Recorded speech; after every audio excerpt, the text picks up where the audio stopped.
নমস্কার বন্ধুরা, একটি নতুন রেসিপির সাথে আপনাদের সবাইকে স্বাগত জানাচ্ছি মেঘার সাথে বাঙালিয়ানাতে। স্ন্যাক্স আইটেমের মধ্যে এখনও পর্যন্ত সবথেকে বেশি রিকোয়েস্ট এসছে আমার কাছে সিঙ্গারা এবং মোগলাই পরোটার। তার মধ্যে থেকে আজকে আমি সিঙ্গারার রেসিপিটা আপনাদের সাথে শেয়ার করছি। মোগলাই পরোটা অন্য কোনো দিন দেখিয়ে দেবো। সিঙ্গারা বানানো একদম টাফ কিছু নয়, জাস্ট কয়েকটা স্টেপ ফলো করতে হয়। ফার্স্ট স্টেপে দেখুন আমি একটা মশলা বানাচ্ছি। তার জন্য 5 ফোড়ন 1 টিস্পুন নিয়েছি, হাফ টিস্পুন গোটা জিরে সাদা জিরে নিয়েছি, গোটা ধনে হাফ টিস্পুন, একটা তেজপাতা টুকরো করে কাটা রয়েছে এখানে, আর একটা শুকনো লঙ্কা ছোট ছোট পিস করে কাটা রয়েছে। এবার গ্যাসটা অন করে এগুলোকে প্রথমে ড্রাই রোস্ট করে নিতে হবে, মানে শুকনো খোলায় ভাজা যাকে বলে। একদম এগুলোর কালার চেঞ্জ হয়ে যাওয়া পর্যন্ত ভেজে নিতে হবে। দেখুন এগুলোর কালার চেঞ্জ হয়ে গেছে, মশলা থেকে ধোঁয়া উঠতে শুরু করেছে। এই অবস্থায় এটাকে নামিয়ে একটু ঠান্ডা করে এটাকে এরকম হাফ ডাস্ট মতো করে রাখতে হবে। আপনারা পুরো পাউডারও এটা করে রাখতে পারেন। এবার এই সেম কড়াইতে আমি 1 টেবিল স্পুন মতো রিফাইন্ড অয়েল দিলাম। তেলটা গরম হলে ওর মধ্যে 1 চুটকি মতো হিং দিলাম, 1 পিঞ্চ মতো সাদা জিরে দিলাম অল্প একটু। আপনারা এখানে 5 ফোড়নও দিতে পারেন, তবে সিঙ্গারার পুরের মধ্যে 5 ফোড়ন দিলে মেথিটা গালে পড়লে কিন্তু তিতো লাগে। এর মধ্যে দিয়ে দিলাম কিছুটা আদা এবং কাঁচা লঙ্কা গ্রেট করে রাখা ছিল সেটা। তারপর দিয়ে দিচ্ছি কয়েকটা মটরশুঁটি। আদাটা ভাজা হয়ে গেলে মটরশুঁটিটা দিতে হবে। আপনারা নাও দিতে পারেন এটা, কারণ এটা মটরশুঁটির সিজন নয়, আমি ফ্রোজেন মটরশুঁটি ইউজ করেছি। 1 পিঞ্চ মতো হলুদ দিয়ে দিলাম এখানে, কারণ পুরটার মধ্যে যখন ভাজা মশলাটা মেশানো হয় একটু কালো কালো দেখতে হয়, সেই জন্য আমি একটুখানি হলুদ দিলাম। এবার 3টে মিডিয়াম সাইজের আলু আমি সেদ্ধ করে রেখেছিলাম, সেগুলোকে এইভাবে হাত দিয়ে ভেঙে ভেঙে দিয়ে দিচ্ছি। আলুটা কিন্তু আমি পুরো ম্যাশ করিনি, একটু একটু গালে পড়বে সেরকমভাবে এটাকে হাত দিয়ে ভেঙে ভেঙে এর মধ্যে দিয়ে দিতে হবে। 3টে মিডিয়াম সাইজের আলু দিয়ে দিলাম। এবার এটাকে নাড়াচাড়া করে নিতে হবে, একটু সামান্য একটু ভাজা ভাজা করে নিয়ে এর মধ্যে দিয়ে দিতে হবে নুন। আমি এখানে স্বাদ মতো নুন দিলাম। চিনি দিলাম জাস্ট 1 পিঞ্চ মতো, আর তারপরে ভাজা মশলাটা যেটা আমি করে রেখেছিলাম সেগুলো দিয়ে আর কয়েকটা আমি চিনেবাদাম দিয়ে দিলাম। এগুলো রোস্টেড চিনেবাদাম রয়েছে, বেশ খানিকটা পরিমাণেই আমি দিলাম। তারপর খুব ভালোভাবে এটাকে মিশিয়ে নিলেই আমাদের সিঙ্গারার পুর কিন্তু একেবারে রেডি। গ্যাস অফ করে জাস্ট আমি একটু ধনেপাতা কুচি ছড়িয়ে দিচ্ছি। আপনারা কিন্তু ধনেপাতাটা অ্যাভয়েডও করতে পারেন, ধনেপাতা এবং মটরশুঁটি না দিলেও চলে। এবার এটাকে নামিয়ে ঠান্ডা করে নিতে হবে। এরপর বানিয়ে নেব ময়দার ডোটা। তার জন্য আমি এখানে 200 গ্রাম ময়দা নিয়েছি। আপনারা আপনাদের পরিমাণ মতো নিতে পারেন। এখানে আমি 200 গ্রামের পরিমাণে দেখাচ্ছি। 1/4 টিস্পুন মতো আমি এখানে নুন দিলাম। তারপরে দিয়ে দিচ্ছি 4 টেবিল স্পুন গলানো ঘি, আমি ফ্রিজে রেখে একটু শক্ত করে সেটাকে দিয়েছি। আপনারা নর্মাল টেম্পারেচারের ঘি বা সাদা তেল দিয়েও এটা কিন্তু মাখতে পারেন, তাহলে আপনারা ঠান্ডা জলে ডোটা তৈরি করবেন।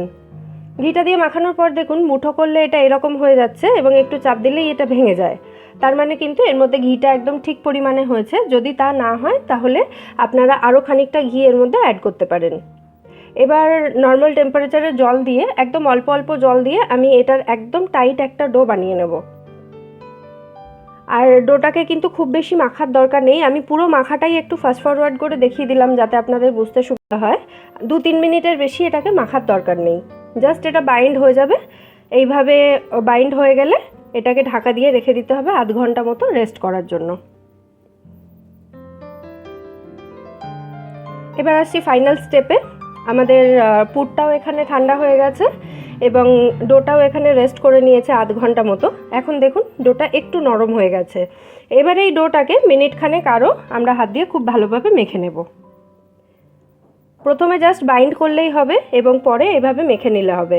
এরপর যেরকম আমরা রুটি খাই সেই রকম রুটির যেরকম লেচি হয় সেই সাইজের লেচি আমরা এখানে বানিয়ে নিচ্ছি। এর থেকে একটা লেচি নিয়ে এখানে বেলে একটু লম্বা করে বেলে নিতে হবে।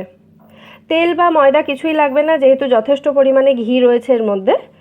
দেখুন কিন্তু এরকম লম্বাটে শেপে বানাতে হবে। তারপর এর মাঝখান থেকে আমি একটা ছুরি দিয়ে কেটে নিলাম।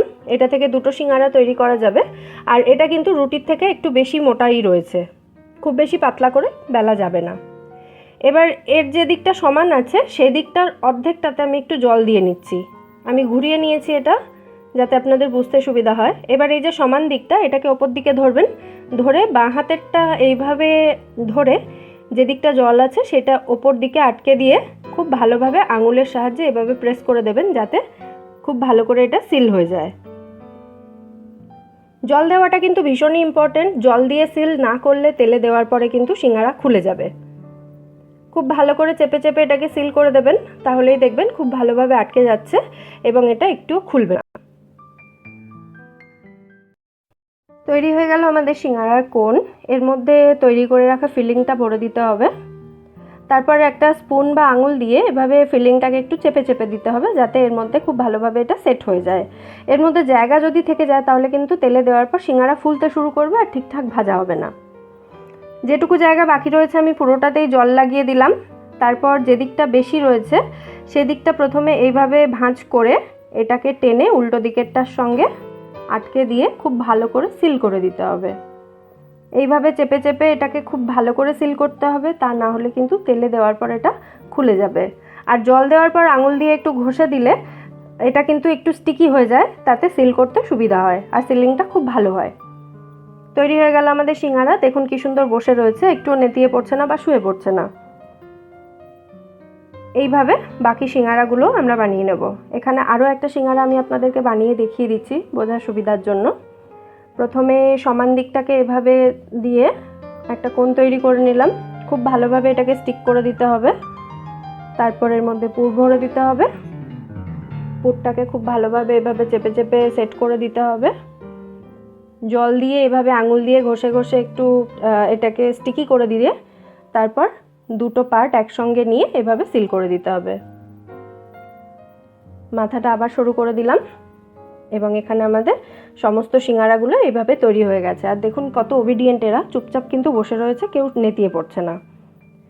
এইটুকু ডো আমাদের বেঁচে গেছে আর পুরো পুরটাই শেষ হয়ে গেছে, সেই জন্য ওটা আর ইউজ করতে পারিনি। যে পরিমাণ আমি দিয়েছি তাতে কিন্তু 10টা সিঙ্গারা তৈরি হয়েছে দোকানের সাইজের। এবার এগুলো ভাজার জন্য আমি এখানে বেশ খানিকটা রিফাইন্ড অয়েল বসিয়েছি। তেলটা আমি মিডিয়াম ফ্লেমে রেখেছি। এখন তার মধ্যে ডোয়ের একটা ছোট্ট পার্ট দিয়ে দিলাম। এখানে পার্টটা কিন্তু ডুবে গেল প্রথমে, দেখুন। তারপর একটা ছান্তা দিয়ে যখন এটাকে নাড়িয়ে দিলাম, এটা ঘুরতে ঘুরতে এর মধ্যে থেকে বাবলস বেরোচ্ছে আর আস্তে আস্তে এটা ভাসছে, পুরোটা কিন্তু ওপরে উঠে আসেনি। ঠিক এই অবস্থায় আছে মানে আমাদের তেলটা একদম ঠিকঠাক গরম হয়েছে। এবার সিঙ্গারাগুলোকে এর মধ্যে ছেড়ে দেওয়া যাবে ভাজার জন্য। একসাথে খুব বেশি সিঙ্গারা দিয়ে দেবেন না এখানে, তাহলে কিন্তু ভাজতে অসুবিধা হবে। আমি এখানে প্রথমে 4টে দিচ্ছি আর ভাজার সময়টা সম্পূর্ণ কিন্তু গ্যাস একদম লো ফ্লেমে থাকবে, তাহলে একদম ঠিকঠাক এটা খাস্তা হবে। মানে দোকানের সিঙ্গারা যেরকম খাস্তা হয় সেরকম খাস্তা হবে। আর এটা ভাজতে বেশ খানিকটা সময় লাগবে, প্রায় 15 মিনিট মতো সময় নিয়ে এটাকে ভাজতে হবে একদম লো ফ্লেমে। গ্যাসের ফ্লেম কোনোভাবেই বাড়ানো যাবে না, এটা কিন্তু আমি বারবার বলে দিচ্ছি। সাইডে একটু জায়গা ছিল, সেই জন্য আমি আরও একটা সিঙ্গারা এখানে দিয়ে দিলাম। এবার যখন দেখবেন এর ওপরে এই সারফেসের একটু কালারটা ফেড হয়ে এসছে, সেই সময় এটাকে উল্টে দিতে হবে। কাঁচা অবস্থায় প্রথমে বেশি নাড়াচাড়া করবেন না, তাহলে কিন্তু সিঙ্গারার শেপগুলো নষ্ট হয়ে যায়। এবার এটাকে প্রত্যেক 1 মিনিট অন্তর অন্তর এভাবে একভাবে উল্টে দিতে হবে আর নাড়াচাড়া করে এটাকে ভেজে নিতে হবে। দেখুন প্রত্যেকটা সিঙ্গারার সিল কিন্তু খুব সুন্দরভাবে আটকে আছে, একটাও খুলে যায়নি।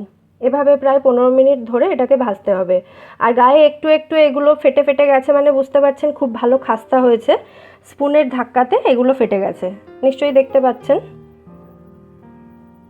আমাদের সিঙ্গারা এখানে ভাজা রেডি।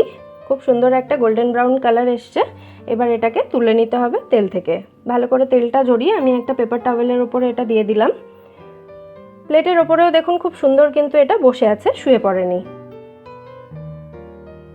খুব বেশি মানে টাফ কিছু নয়, জাস্ট একটু সময় লাগে এটা ভাজতে। পরের ব্যাচটাকেও আমি এইভাবেই ভেজে নেব। আর সিঙ্গারাটা আমি একটা মিষ্টি চাটনির সাথে সার্ভ করেছি। এই চাটনির রেসিপি অলরেডি আমার চ্যানেলে রয়েছে, আমি এখানে লিংক দিয়ে দেবো ডেসক্রিপশন বক্সে, আপনারা দেখে নিতে পারেন চাটনির রেসিপিটা। তাহলে এইভাবেই আপনার সিঙ্গারা বানান। আর রেসিপিটা কেমন লাগলো আমায় অতি অবশ্যই জানাবেন। রেসিপি ভালো লাগলে ভিডিওটাকে লাইক করবেন আর আমার চ্যানেলটা সাবস্ক্রাইব করবেন। ফিরে আসবো নতুন কোনো রেসিপি নিয়ে। সবাই ভালো থাকবেন, সুস্থ থাকবেন এবং সবাইকে ভালো রাখবেন।